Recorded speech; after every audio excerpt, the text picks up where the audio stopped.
প্রধানমন্ত্রীর জন্মদিন উপলক্ষে 17 সেপ্টেম্বর থেকে শুরু হওয়া সেবা পাখি কর্মসূচি পালিত হচ্ছে গোটা রাতে। কর্মসূচিকে কেন্দ্র করে শুক্রবার পৌর নিগমের 42 নম্বর ওয়ার্ডে বিকলাঙ্গদের মধ্যে বিতরণ করা হয় প্রয়োজনীয় সামগ্রী। কর্মসূচিকে কেন্দ্র করে ব্যাপক উৎসাহ লক্ষ্য করা যায় সংশ্লিষ্ট এলাকাবাসীদের মধ্যে। প্রচন্ড হুমকির মুখে। আমি জানি না যে আপনারা কতটুকু এটা নিয়ে ভাবছেন।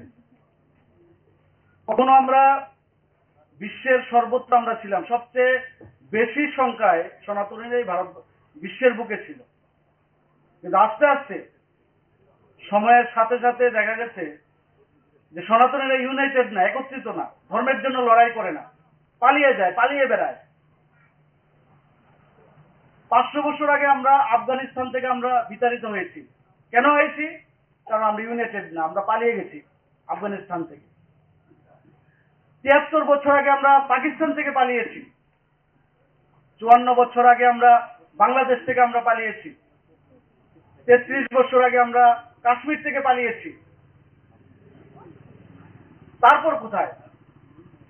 এরপর কোথায় যাব? আমরা এখন তো আমরা ভাবছি আমরা ভারতবর্ষে আছি। আমাদের জন্য, হিন্দুদের জন্য নিরাপদ আশ্রয়, এটা একটা ভুল ধারণা আপনাদের। আমি বলছি এটা ভুল ধারণা। কারণ হিন্দুদের কখনো কোনো জায়গায় নিরাপদ না। এর কারণ হচ্ছে হিন্দুরা ইউনাইটেড না।